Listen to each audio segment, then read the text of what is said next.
jelema menta wiridan ka kiai kula menta wiridan naon tuh wiridan paranti sugih siapa lamun sugih ya sana moal kuat mawa sugih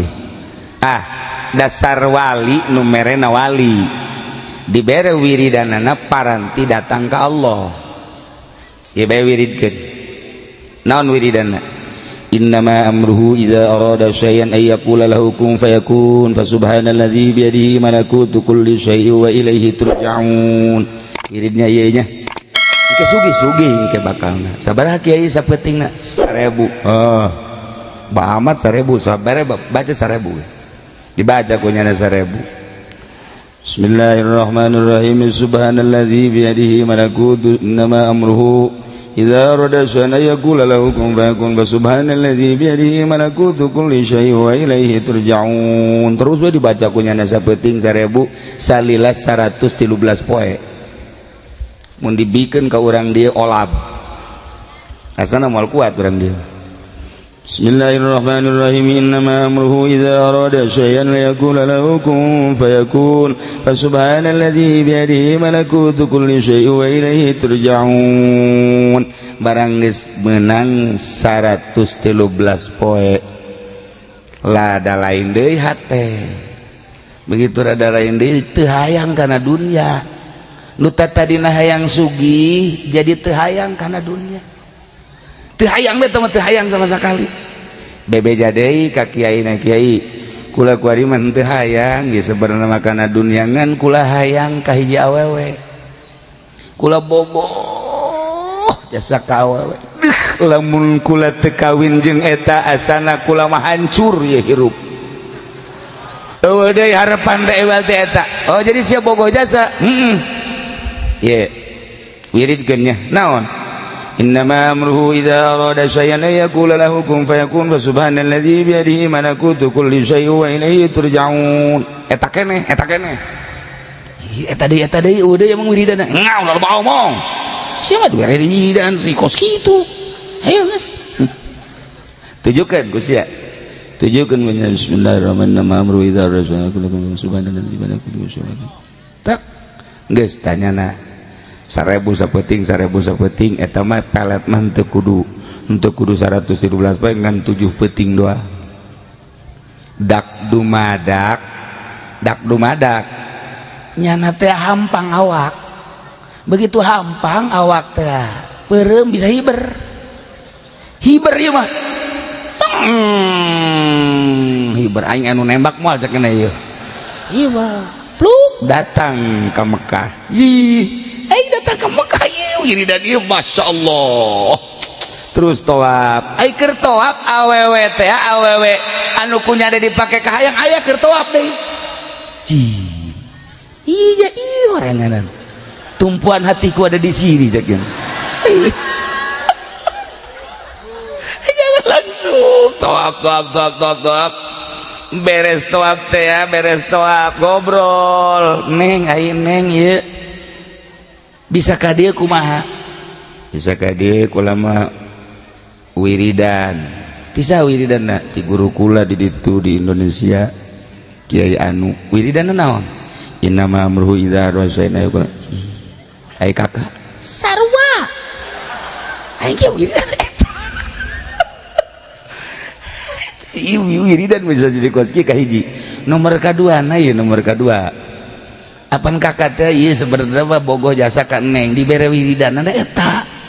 sarua tah dibere innama amruhu idza arada syai'an yaqulu kun fayakun deui jadi kakak teh pan bogoh ka neng dititangna wiridan eta pugu kula ge bogoh ka kakak aju dibere na wiridan eta aju geus kudu kumaha tuh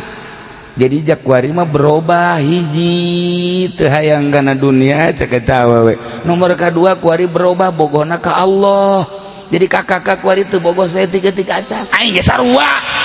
cek nya sia di hareupeun aing selamat aing ge sarua jadi teu bogoh ka sia bogohna ka Allah oh haraj asapan eta wiridan nu tadina hayang bogoh ka manusia digilekeun ku ahli Allah Pak jadi resep ka Allah masyaallah oh hara guys carita manehanana langsung bae ibadah sanggesa ibadah balik ibadah carita lain orang Indonesia carita orang Baghdad barang datang ke Baghdad mau tidak mau ku kolotna ditikahkeun sia geus aya umur pan masantren geus lila aing nyaho ilmu sia geus rada ayaan alhamdulillah aing boga anak boga ilmu sia aing nyaho bahwa sia teh ditaluturkeun ku jelema nu hayang ngaji ka sia ngan aing mah ieu cek indungna can punah can lantis lamun sia can kawin ku aing sia dikawinkeun tuh pilihan abah pilihan ibu mangga abdi pokona deuk nurut jasa akhirnya dikawinkeun awewe pan lamun dikawinkeun wedakna kandal jasa luar biasa eta pipi ku herang-herang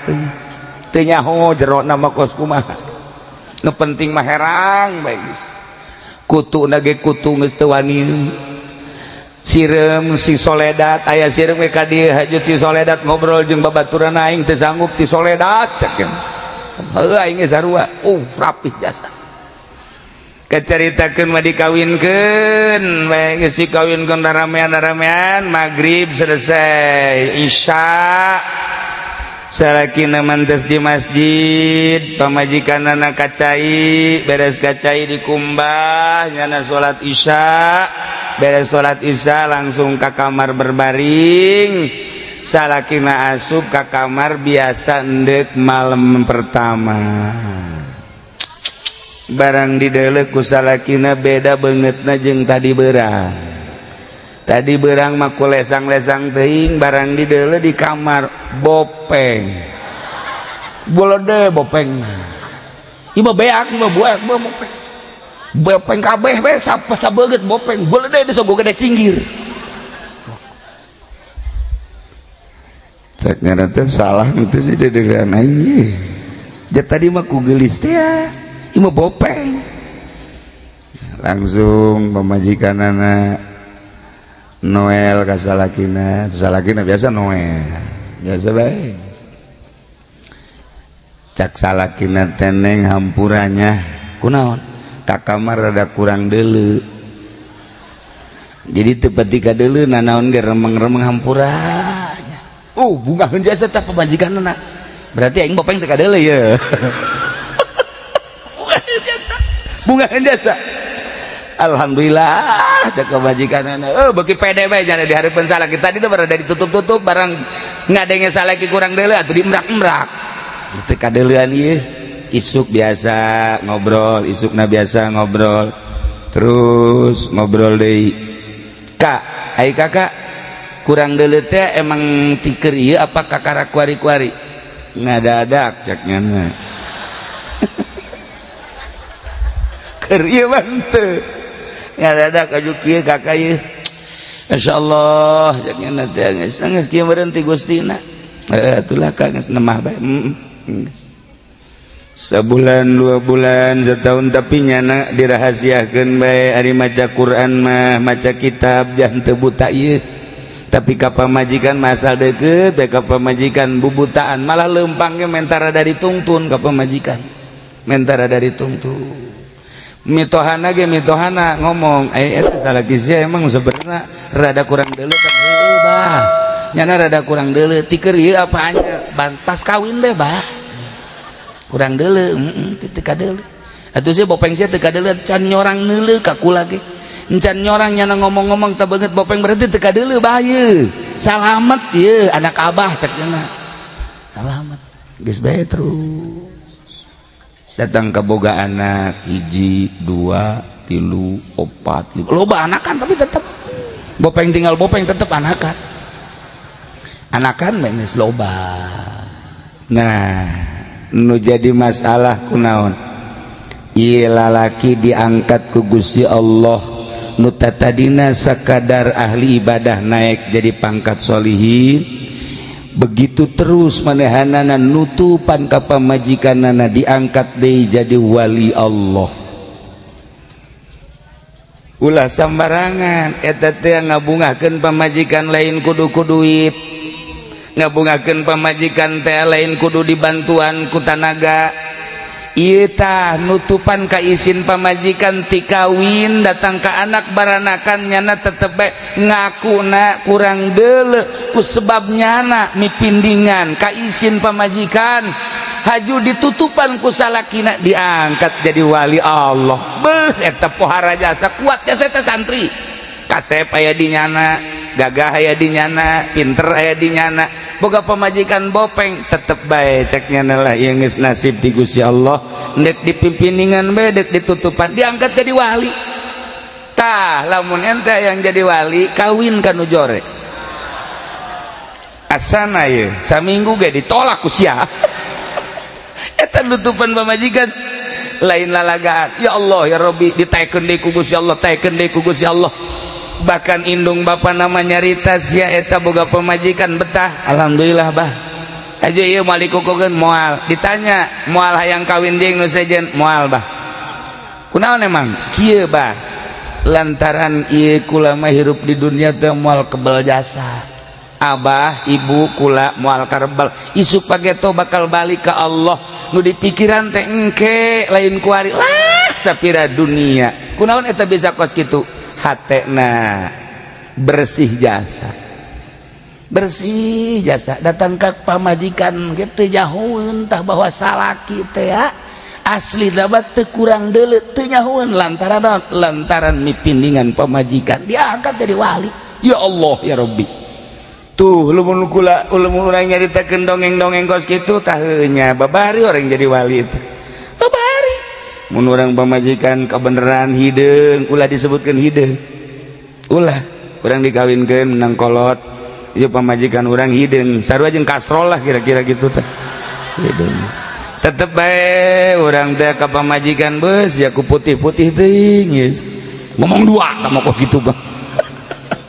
emi pindingan ya Allah ya Rabbi karim eta nomor hiji. Nomor kedua Imam Syafi'i boga murid senggeus teh manehanana bisa ngaji pohara jasanya kasep nya bisa ngaji pan di Mesir maka rasep beda jeung di korelet di dieu di Mesir mah neangan anu jore neangan anu henteu geulis moal aya di dieu mah neangan nu geulis hese di Mesir mah garelis jelema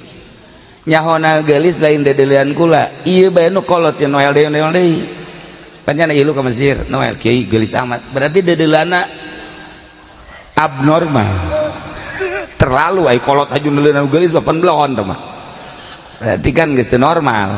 Nah ieu Imam Syafi'i boga murid naon gitu pinter jasa ai prak dikawinkeun ku indung bapana jore jasa Masya Allah. Mun potongan bangsa urang mah geus moal anakan setrum setrum tapi nyana mah terus bae dilaksanakeun we teh perkawinan dibawa ka imah babaturanna ngomong eta saha pamajikannya sia teu salah deuleu lain si aing mah hoka kasep sia jeung pinter sia kok boga pamajikan jore amat lain sut situng aing mah nanya eta kunaon sih gosit aing boga pamajikan jore kahareupna 10-20 tahun kahareup bakal berahasia tinggi dah rahasia naon ye deleukeun ku sia ge deleukeun sia boga pamajikan geulis aing boga pamajikan jore tapi aing geus nyaho dihareup bakal aya istimewa coba buktikeun bener bae 10 tahun 20 tahun hiji anakna kabeh jaradi kiai. Nomor kedua karangan-karanganana loba jasa nyana ngomong berkat pamajikan jore aing bisa ngarang kitab sebab aing teu betah di kamar jadi aing ngarang bae aing lah daripada dia ke pamajikan hapeuk ceknya mending ngarang aing jadi ieu teh cenah boga anak eta mah di bujeng enggalna bae ceknya kucrek geus beres tuh aing teh itu rahasiana barang 20-30 tahun kapanggih deui jeung babaturanana ari eta kitab anu dur toko kitab karangan sa alhamdulillah karangan simkuring ai itu anak anu nyeun pasantren di atuh di ditu eta anak kaula alhamdulillah masyaallah rahasiana naon sih eta bisa boga anak jadi di kiai haju karangan loba rahasiana pamajikan jore jadi aing geus bae teu betah jasa aing mah di kamar teh teu betah neule irung ya irung kos kitu mata kos gitu aju iya sungut jebleh gitu pan nah aing rahasiana kulantaran teu betah pake nganalar pake ieu ngarang tah kitab karangan-karangan aing loba eta teh berkat pamajikan aing jore tuh nu mantak di jero kateungeunah aya rahmat Allah geus lamun urang boga pamajikan jore asana ieu ye anu ngamotivasi ka aing bakal jadi wali aing tungtung nama ka pamajikan teu bogoh jadi wali henteu urang mah rugi 12 teh tungtung nama nu jelas mah disadari ku Gusti Allah disadari ku urang nah ieu maksudna kumaha hate urang lamun geus bersih neuleuna naon bakal akur neuleun nu kasep ciptaan Allah neuleun nu geulis ciptaan Allah neuleun nu jore ciptaan Allah neuleun nu kumaha bage ciptaan Allah urang bersihkeun geus hate urang satungtung urang dibere umur ku Gusti Allah pake dumadeheus ka Gusti Allah abe urang ibadah mantep ka Gusti Allah urang geus jelas masjid mah ieu teh kurang bersih maningan ngabersihan hate urang yu urang babarengan di mana kiai ngabersihan hate moal aya di sakolahan mah ngabersihan hate mah ayana di pondok-pondok pesantren salafi ai kitu pondok pesantren modern salah teu salah sama sekali jang perbandingan mah kemajuan negara tetap kudu aya pondok pesantren modern ketika urang endek nyaritakeun ka Allah ngabersihan batin saha bae di mana bae dunia urusanana pasti kembali ke pesantren salaf endek kumaha bae ge kurang kumaha kimu pasir nyana di jurusan hukum ketika hayang kapanggih jeung Allah mah nyana tetep bae ka salafi di Garut aya seorang hakim deket ke pesantren guru kula didinya manehanana eureun jadi hakimna kurang kumaha hebatna manehanana kunaon endek ka Allah horenganan teu bisa make jalan eta kuda boga guru bahasa Inggris baheula kungsi lalagaan belajar bahasa Inggris nyana di Universitas Bandung ngaguruan Pak Aam ngaranna ngan kula mah haju dipicen teh bahasa Inggris ngan nyahona ngan hiji doang I love you doang hiji doang eta mah teu dileungit-leungitkeun antum asal anu geus I love you say eta mah eta teu dileungit mah nah eta kumaha ketika nyana asup ka pondok pesantren nyaritakeun tentang ibadah kunyana ditinggalkeun profesi nyana sebagai guru bahasa Inggris di Universitas Bandung nyana eureun kabeh ge kembalina tetep ka pesantren salaf teu jore pesantren modern jang perbandingan jeung kemajuan ketika endek ka Allah tetep ka pesantren salaf babarengan yu urang masing-masing ngabersihan batin jang menuju ke alam akhirat sebab di henteu teh ge urang bakal kapanggih jeung Gusti Allah Subhanahu wa taala bakal ditanya sabaraha taun hirup dipake naon ta umur dibere harta digunakeun naon ta harta dibere gagah pake naon ta gagah dan lain-lain sebagainya bakal ditanya mun urang geus bersih hate sakumaha tadi kawin jeung nu jore ge betah bae kawin jeung nu teu bogoh ge betah bae malah diangkat ku Allah pangkat urang ngan aing ngahaja-hajana ngan nu jore mah tetep ulah eta mah geus kitu bae ti Gusti Allahna mun urang dikawinkeun kabeneran teu bogoh teruskeun kula boga dongeng hiji deui aya santri abah kawinlah jeung hiji awewe nang kolot teu bogoh barang geus teu bogoh cak abah teh teruskeun bae eta mah mustika ti kolot akhirnya diteruskeun santri loba kabelah dieuna nyana teh teu bogoh jasa abah pan geus eueuh lah cek nyana ja guru geus eueuh ieu lah aing dikawin deui lah cek nyana neangan deui nu herang aing nu bogoh ieu aing teu bogoh masalahna teu bogoh padahal mah anakan terus aing neangan nu bogoh lah neangan nu bogoh aya kapanggih babari atuh jajaman ku ari ieu pamajikan nu ituna ditolak acak-acakan rumah tangga pikirannya na aing bisa nyen pondok pesantren babari lah aing nu bogoh mangenaheun kawinlah jeung nu bogoh ternyata teu bisa dibawa ngaji acak-acakan datang ka kuari santri